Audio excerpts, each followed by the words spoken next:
Okay, thanks. As Daphne said, I'm going to talk about a new algorithm and interaction framework for interactive clustering.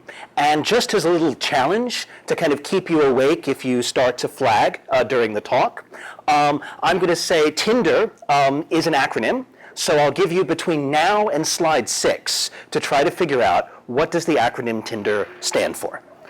Okay, but before then, there are two different observations that kind of motivated us to start thinking about interactive clustering. The first one was some of the really interesting work that Zubin Garamani and collaborators have been doing about automating statistics. So can we build an automated statistician, some artificial intelligence that can take in a data set, try a bunch of different models on the data set and produce a report saying, here's a good predictive model and here's how it helps me to interpret the data set. So that's one part, is just automating predictive analytics. And the second aspect that motivated us was the idea that, I probably have to turn this on. Was the idea that the predictive analytics itself is only one part of a much larger process of doing data science. Because, as we all know, whenever we're doing any kind of mining task, you have to do data exploration, data cleaning, you've got to build the model, you've got to kind of diagnose and interpret what's going on in the model. There's this huge pipeline that you have to go through, which is more than just kind of training a model on some input-output relationship. So Jerome Friedman was talking this morning about how there are aspects within predictive modeling that you don't often see covered in machine learning textbooks. But it's also the case that this larger process of how you do data analytics or data science is something that you also don't see covered in machine learning textbooks. So that's one of the other things that was motivating us. So when you put those two things together, the question that you get is, can I build an artificial intelligence for this whole process? So, if I take any box of this whole process of doing model revision or doing exploration, can I view that as a task which is itself an application of artificial intelligence? And I think that's a really interesting inversion, because normally we think of machine learning methods as something you apply as one step in the process of data science, whereas this way of looking at it is that data science is itself an application area of machine learning. And I think that's an interesting inversion. So specifically, what I'm going to talk about in this talk is data understanding, exploratory data analysis. So this is the task we've probably all done in practice, which is when you get a new data set, what's in it, what's wrong with it, because something's going to be wrong with it, and then what do I do about it? So the idea is to try to use some visualization of the data set to try to get kind of human insight into these questions. And the interesting thing about connecting this to automation is that automating exploratory data analysis seems a pretty clear contradiction in terms, because the whole point of the process is to gain understanding in the human analyst's head. Right? So the idea that I build some kind of machine learning method, it would somehow, because it's really good, actually understand the data set. But then what am I going to do? Just kind of inject it into my brain in a large needle? I mean, that doesn't seem like something I'd sign up for. So, what could it mean to build something that's a machine learning method that would help in exploratory data analysis? And so I think that there is an interesting way to go about this. And the kind of overall theme that we're going to use is down here at the bottom corner, there or there, depending on what side of the room you're in.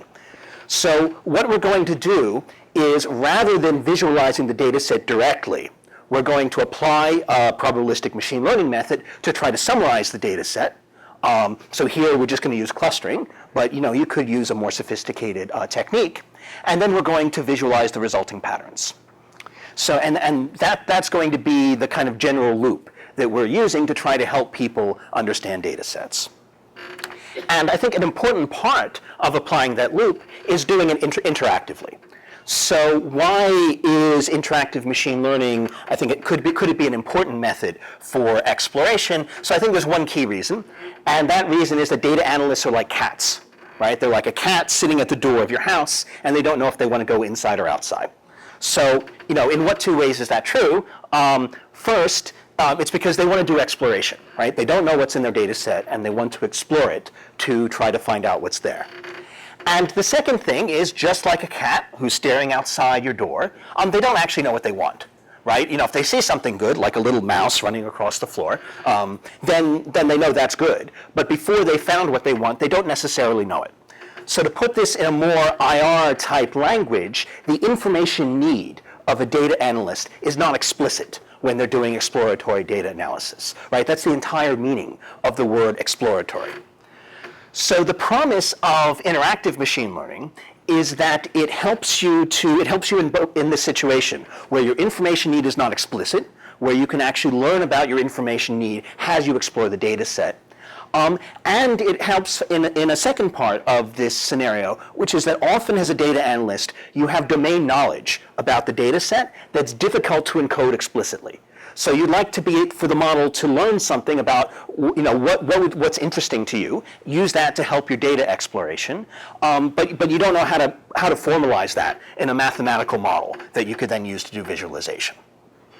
So that's the high-level idea. So now let's try to instantiate this in the setting of clustering. So what we're going to do in this work is we're going to have a particular, it's going to be a very simple interaction framework for interactive clustering. And the idea is that this interaction framework would hopefully be useful when you're trying to explore the data set. So this is what the interaction framework is going to be. So I'm going to start with some data set here on the left, or the left over there, and then I'm going to cluster it, and then I'm going to kind of visualize the clustered data in, you know, whatever way you like. So maybe you view some of the most representative examples from each cluster, and the data analyst explores each of these. You know, so clustering methods are pretty good at finding patterns in data, but that doesn't mean that they're finding the patterns that you actually care about, right? They might be finding really, really boring patterns that you already knew about, or they might be, you know, clustering together noise or something like that. So that's where you'd like to say that actually, you know, this particular partitioning of the data, this clustering, you know, isn't very useful for my current information need, and I've learned this now that I've seen the clustering, and I'd like you to change it. So different types of interactive clustering methods differ in the way they allow you to change it, the type of feedback they allow you to give. So what we're going to do is feedback like this. So we're going to assume the user is going to look at each cluster, and he's going to say which ones he likes and which ones he doesn't like. So it'd be just kind of accept, reject type feedback. And then what we want the system to do is to look at this per cluster feedback and say basically recluster the data, keeping the clusters that you said you wanted to accept, and rearranging the data points in the cluster that you wanted to reject. So, and then you could iterate this method as much as you want. Maybe of these resulting 3 clusters, there's one you like, and there's several more you don't like. So you could run this whole process back and forth until you feel that you've learned enough about the data set. So now this is where the acronym Tinder comes in. So Tinder, so we called our algorithm for reclustering in this process, we call Tinder, which is a technique for interactive data exploration via rejection. And I hope if there's anyone from Tinder in the audience, please don't sue me. So let me put this, so now let me put this in the framework of interactive machine learning and clustering before I talk about the specific algorithm. So there's been a lot of increasing interest in interactive machine learning. A lot of this has come from the HCI community. I've started to do some of the work that we've seen earlier today. Kind of very interesting work about, you know, how to have richer interactions between the algorithm and between the person. So and there's also been work on kind of exploring different clusterings. So there's some work on alternative clustering, which is this problem where you want to present the analyst with a diverse set of k independent clusters. So it's not single cluster feedback, it's more like rejecting all of the clusters. And there's also some well-known work on giving different types of feedback to clusters. So for example, you could require that two clusters be merged or a cluster be split, or you could say something about individual instances, that these 2 instances, they're in different clusters now, but I want you to link them together. Or you could give feature level feedback. You could say these 3 features are important for clustering and these 3 features aren't. So there's a trade-off in the design of these interactive clustering methods. If you give a very coarse-grained feedback, like reject all of these clusters, like an alternative clustering, then it might be difficult to express your information need, because maybe you like half the clusters and you don't like the other half, and an alternative clustering is going to try to get rid of all of them. So sometimes a coarse-grained feedback might not be what you want. But sometimes a feedback on individual instances, it might be too fine-grained. If all I say is that these two instances must be in the same cluster, that might not give the system a lot of information about how to change the clustering outside of these two instances. So sometimes that might be too fine-grained an bit of information.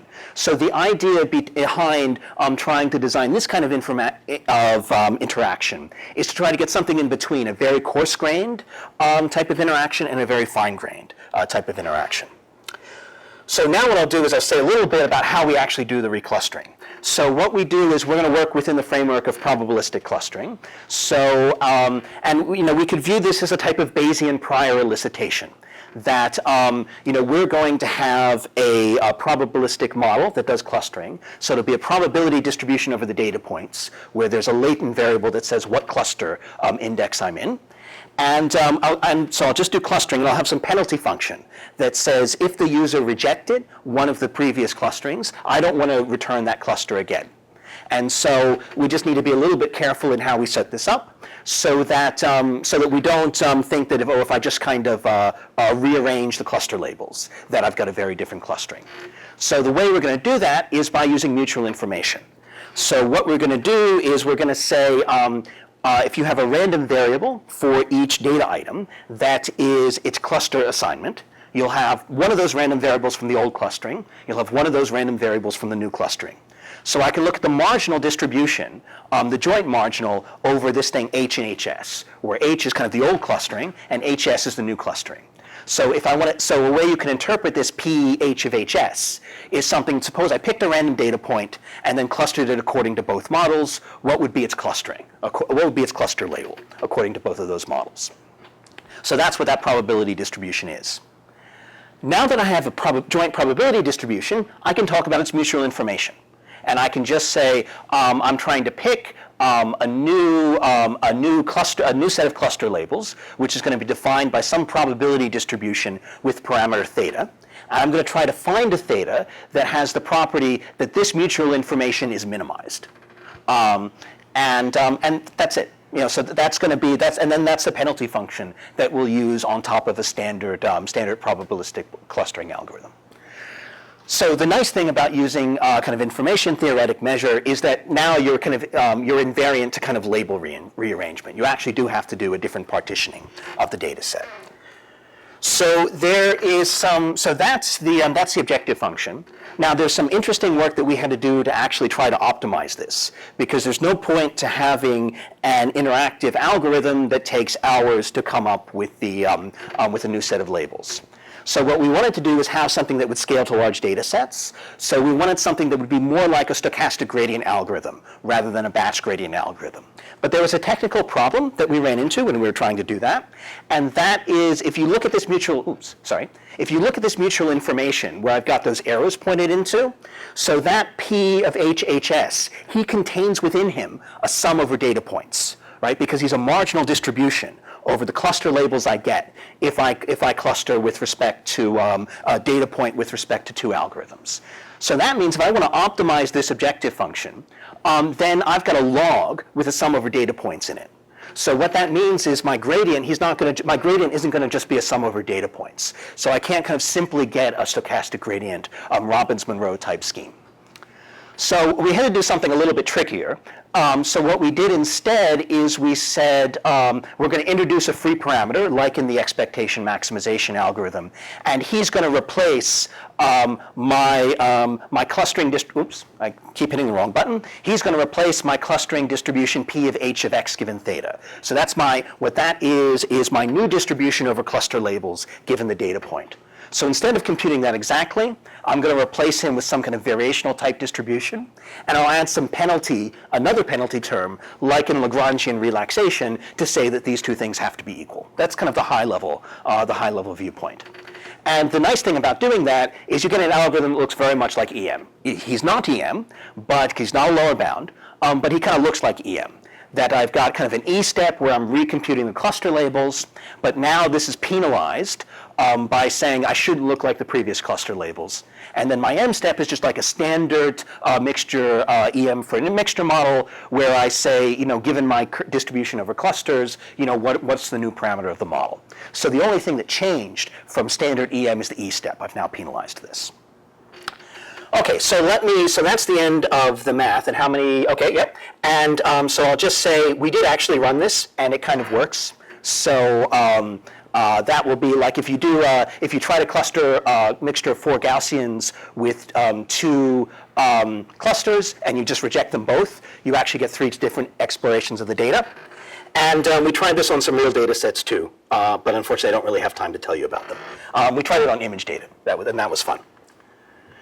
So the kind of, just to summarize, the high-level points are, if you remember one thing from the talk, it's that data analysts are like cats, that they don't know what they want, and we need to help them using machine learning.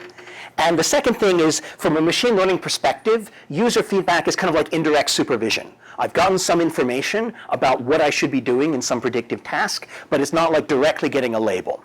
So this is why, one of the reasons why interactive machine learning is not just an HCI problem. There are methodological issues in statistics and machine learning that arise from this fact that we're getting this indirect supervision. Okay, thank you very much.